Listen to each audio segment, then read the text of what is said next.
Varicose veins కి సరైన చికిత్స కోసం సంప్రదించండి ఎవిస్ హాస్పిటల్.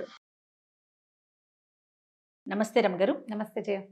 రమగారు, నరదిష్టి, నరఘోష ఇలాంటి రకరకాల మాటలు వినిస్తూ ఉంటాము.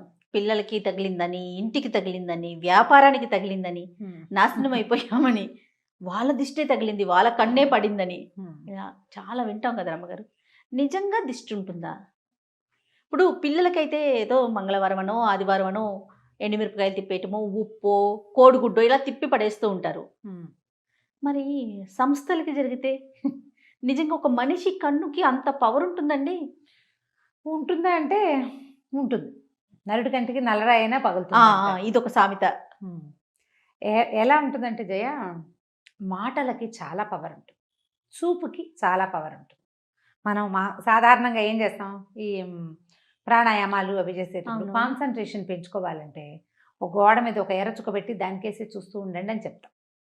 ఇది నేను చెప్పాను కూడా, ఇదివరకు చాలా మంది చెప్తుంటారు, పెద్దవాళ్ళంతా చెప్తారు. ఆ పెద్దవాళ్ళ దగ్గర విని నేను కూడా చెప్తుంటాను. ఆ చుక్కకేసి అట్లా చూస్తున్నాం అనుకో, మొదట అసలు సూది మన పొడిచినంత చిన్న చుక్క కాసేపటికి పెద్దది అవుతుంది, ఇంకా పెద్దది అయిపోతుంది, తర్వాత కళ్ళంతా నిండిపోతుంది. చుక్క అంతే కదా ఉంది, మన కళ్ళకి ఏమైనా పవర్ ఉందా? ఏం లేదు. చూడగా చూడగా ఏమవుతుంది, అది పెద్దది అయిపోతుంది. ఏదైనా చూసి ఎంత బాగుందో బాగుందో బాగుందని పదే పదే, ఇప్పుడు పిల్లల్ని ఎక్కడికైనా బజార్ తీసుకెళ్ళాం, నలుగురు మన ఫంక్షన్లకే తీసుకెళ్ళాము, అందరూ అబ్బో పిల్లాడు బాగున్నాడు బాగున్నాడు భలే ముద్దుగా ఉన్నాడు, అబ్బో వీడు ఎంత యాక్టివ్, అట్లా 5-6 సార్లు 10 సార్లు అని అందరు కళ్ళు వాడు ఎటు టింగ్ టింగ్ అని ఎగురుతున్నాడు అనుకో, అందరు వాడికేసి చూస్తుంటారు. ఓ 2-3 గంటల తర్వాత పిల్లాడు కింద పడతాడు, లేకపోతే వాడు ఏదో ఎందుకో నస మొదలుపెట్టి ఇక ఏడ్చుకుంటూ ఉంటాడు, కన్ను తగిలేసింది పిల్లాడికి. అందరూ చూస్తుండేసరికల్లా ప్రతి వాళ్ళ కాన్సన్ట్రేషను ఒక విషయం మీదకే వెళ్తే అక్కడ ఒక డిస్టర్బెన్స్ ఏర్పడుతుంది. మానవ శరీరాలకి చుట్టూతో ఒక ఆరా ఉంటుందంటారు. అవును, చుట్టూతో ఒక చిన్న కాంతి వలయం ఉంటుంది. ఈ వలయం దెబ్బతినిపోతుంది, దానివల్ల మనం దిష్టి తగిలింది అని చెప్తాం. ఇప్పుడు దాన్ని నరదృష్టి. ఎంత బాగుందో వాళ్ళ అబ్బాయి, ఎంత బాగున్నాడో అంటే, అదేం పిల్లాడమ్మా అలా ఉన్నాడు అన్నా కూడా దిష్టి తగులుతుంది. పిల్లాడు బాగులేదన్నా బాగున్నాడన్నా దిష్టే, ఓగున్నాడన్నా దిష్టేనంటారు. ఓకే, ఏమి బాగుండలే పిల్లాడు, ఏం బాగుండలేదు పిల్లాడు అన్నా కూడా దిష్టే. పిల్లాడు బాగున్నా దిష్టే, బాగుండపోయినా దిష్టే. చూస్తూ ఉంటే జనం చూసిన కొందికి ఇబ్బంది వస్తుంది అనమాట. అయితే ఇప్పుడు సంస్థలు లేదా వ్యక్తుల గొప్పతనాలకి జనం ఏమిటి, ఇప్పుడు అమ్మో వీళ్ళు ఎంత సంపాదించేస్తున్నారో అని గాను, లేకపోతే ఎంత పేరు వచ్చేసిందో అని కానీ అందరూ దాని గురించే మాట్లాడి ప్రతి వాళ్ళు దాని మీదే దృష్టి కలిగి ఉంటే దాన్ని నరఘోష అంటారు. ఘోష. ఇప్పుడు నోటితోటి ఒక మాట అంటాం కదా జయ, వీళ్ళు ఎంత సంపాదిస్తున్నారో లేదా మంచి సంపాదన వచ్చింది అని అన్న లోపల ఒక మంట ఉంటుంది మనకి. ఒక్కొక్క వ్యక్తిని బట్టి, వాళ్ళ మనస్తత్వాన్ని బట్టి. వాళ్ళది పాజిటివ్గా చాలా కష్టపడ్డారు, ఇవాళ పైకి వచ్చారు, 10 రూపాయలు తెచ్చుకుంటున్నారు అన్న మాట పైకి అన్నా కూడా లోపల అది ఉంటుందో ఉండదో, ఇంటెన్షన్ వేరేగా ఉంటుంది. లోపల ఉడుకుతోంది అనుకో, బయటికి వచ్చిన ఈ మాటలలో ఒక రకమైన వైబ్రేషన్ రిలీజ్ అవుతుంది. అదే ఘోషగా పరిణమిస్తుంది. నీకు చూడు, చాలా super couple, super family, super పిల్లాడు, బ్రహ్మాండమైన చదువులు అన్నవాళ్ళు పుసుక్కిన అక్కడ ఏదో అయిపోతుంది. వాళ్ళు కొట్టుకు చచ్చిపోతారు. ఈ పిల్లాడు పరీక్ష రాసి రేపొద్దున ఐఏఎస్ ఇంతే అనుకున్నవాడు యాక్సిడెంట్ అయ్యి అక్కడెక్కడో పడతాడు, లేకపోతే అక్కడికి వెళ్ళాక రాదు. కొంతమందికి ఫెయిల్ అయిపోతారు, లేదా అన్నీ బాగానే ఉంటాయి, అవేం ఫెయిల్ అవ్వవు. వీళ్ళకే ఏదో అనారోగ్యమో, చెప్పుకోలేని ఇబ్బందులు, వీళ్ళ సక్సెస్ అంతా అలాగే ఉంటుంది. కానీ వాళ్ళ జీవిత ప్రయాణం మహావిసగటగా మారిపోతుంది. రోజు ఏదో ఒక చిన్న ప్రాబ్లంతో ఉంటుంటారు వాళ్ళు. సక్సెస్ మాత్రం అదే రేట్లో ఉంటుంది. ఈ ఘోష సక్సెస్ని కొట్టలేదు, ఎందుకంటే వాళ్ళ సక్సెస్ జాతక లక్షణాలు గట్టివి, గ్రహాలు చాలా గట్టివి. అందుకని వీళ్ళకి చిన్న చిన్న ఇబ్బందులు, రుగ్మతలు, శారీరక మానసికమైన రుగ్మతలు, సంసారంలో ఇబ్బందులు, స్నేహితులతో ఇబ్బందులు వచ్చేస్తాయి.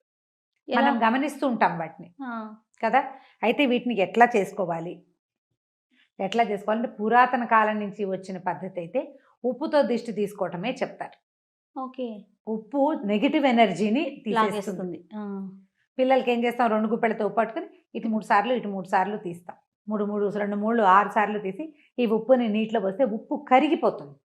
నెగిటివ్ ఎనర్జీని తీసేస్తుందని ఈ తిప్పటం వల్ల మన చుట్టూతా బాడీ చుట్టూతా ఆరా ఉంది కదా, దాన్ని ఆరా పుల్ చేస్తాం, పుల్లింగ్ అవుతుంది అనమాట. అది ఆరా మళ్ళీ యథాప్రకారం లాగబడుతుందని మన పాతకాలపు పద్ధతి. ఇప్పటికీ కూడా ఈ నెగిటివ్ ఎనర్జీని పోగొట్టుకోవాలంటే ఎప్పుడూ ఉప్పు క్యారీ చేయాలని చెప్తారు.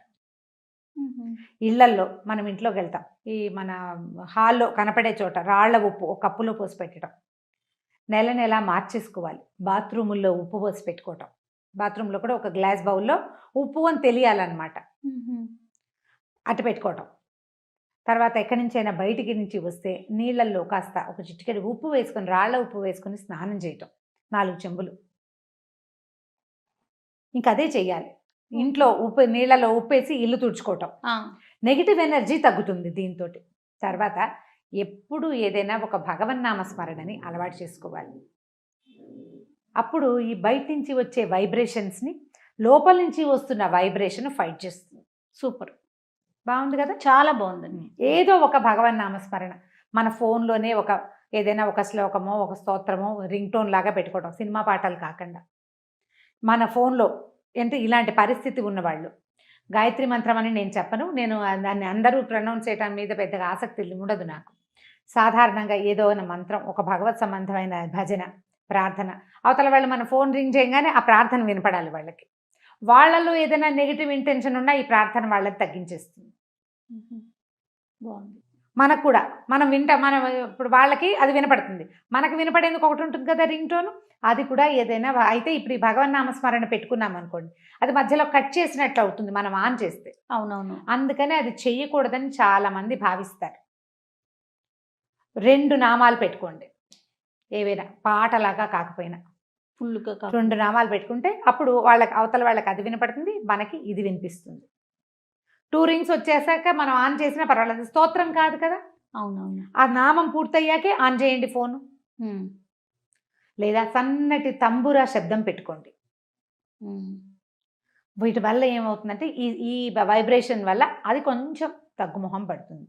ఉప్పు ఎప్పుడు పనిచేస్తుంది. ఇప్పుడు సంస్థల్లో సమస్య వస్తుంది, సంస్థల్లో కూడా ఆకుపచ్చటి చెట్లు, మనం ఇప్పుడు బోల్డెన్ ఇండోర్ ప్లాంట్స్ వచ్చినాయి కదా, ఆకుపచ్చటి చెట్లు, ఉప్పు రాళ్ళు, ఈ 2 ఎప్పుడు మనుషులకి లోపలికి వచ్చిన వాళ్ళకి బయటికి వెళ్ళే వాళ్ళకి కనపడేలాగా పెట్టించుకోవాలి. ఓకే, ఈ 2 చాలా కంట్రోల్ చేస్తాయి. నేనైతే గ్రీనరీ చాలా ఇష్టం నాకు. ఇప్పుడు ఒక దాంట్లోకి వెళ్ళినా కూడా పచ్చదనం మనకి బుద్ధికి నెగిటివ్ ధోరణి రానివ్వదు. అవును అవును, ఇది చాలా బాగుంటుంది కదా. అక్కడి నుంచి లోపలికి వెళ్ళంగానే పోస్టర్స్ అవి ఇవి పెడతారా, అవి బాగా మంచి ప్రకృతి వనాలని వేటినైనా పెట్టడం, ఆ పోస్టర్లను ఏవో బొమ్మలు కాకుండా గ్రీన్ పిక్చర్స్ ఇలాంటివి పెట్టుకుంటే అదంతా కూడా నెగిటివ్ ఎనర్జీని తగ్గిస్తుంది. ఉంటాయి, ఇది లేదు అని అనడానికైతే వీల్లేదు. దాని ఎఫెక్ట్ ఖచ్చితంగా ఎంతో కొంత పడుతుంది. నమ్మం అనుకున్నారు మీరు, మాని నేను నమ్ముతాను, నేను చేస్తా. ఇప్పుడు ఒక గ్లాసులో ఒక కప్పులో ఉప్పు పోసి పెట్టినంత మాత్రాన ఏం నష్టం? అదే కదా, అంతేనా? మన ఇంట్లో 2 ఆకుపచ్చటి చెట్లు పెట్టుకుంటే మనకు లాభమే కానీ నష్టం లేదు కదా, మనకు మంచిదే కదా, గ్రీన్గా కనపడతాయి. అంతే. ఓ రాళ్ల ఉప్పు ఉంటుంది, ఓ వస్తువు అట్లా ఉంటుంది. ఎప్పుడు మనం షోపీసులు పెట్టుకోవట్లా బోల్డ్, ఇది కూడా పెట్టుకుందాము, ఏమైపోతుంది? ఇల్లు క్లీన్ అవుతుంది అనే సంగతి మనకు తెలిసిందే. చీమలు దోమలు కొంచెం తక్కువగా ఉంటాయి, చీమలు రావు పెద్దగా ఉప్పు పెట్టి తుడిస్తే. ఈ నెగిటివ్ ఎనర్జీ ఒకటి తగ్గిపోతుంది. ఇంట్లో ఏదైనా సరే చీకటి మూలల్లో చేరేటువంటి రకరకాల శక్తులు అవన్నీ బయటికి పోతాయి. చేసి చూడండి, ఒకవేళ మీకు ఇలాంటి అనుమానం ఉంటే కనుక చేసి చూడండి. ఇంకా ఏవో కొత్తవి చేయొద్దు, మన పురాతన కాలం నుంచి మన ఇళ్లలో తాతమ్మలు మామలు చేసే పద్ధతే రైట్. ఇంకా పెద్ద పెద్దవి పెట్టద్దు, ఇంత మటుకు చేసుకుందాం, పనిచేస్తుంది బాగా. అది బాగుంది రమ్మ గారు, టిప్స్ మాత్రం చాలా బాగున్నాయి. అన్నిటికన్నా ఏదైనా భగవన్ నామస్మరణ అన్నారు చూడండి, అద్భుతం. అది మనకి మనం చేసుకోవటం అంతే. ఎట్లా ఇప్పుడు కూర్చుంటున్నావు, రామా అని కూర్చోటం, లేస్తావు కృష్ణ అనిలే.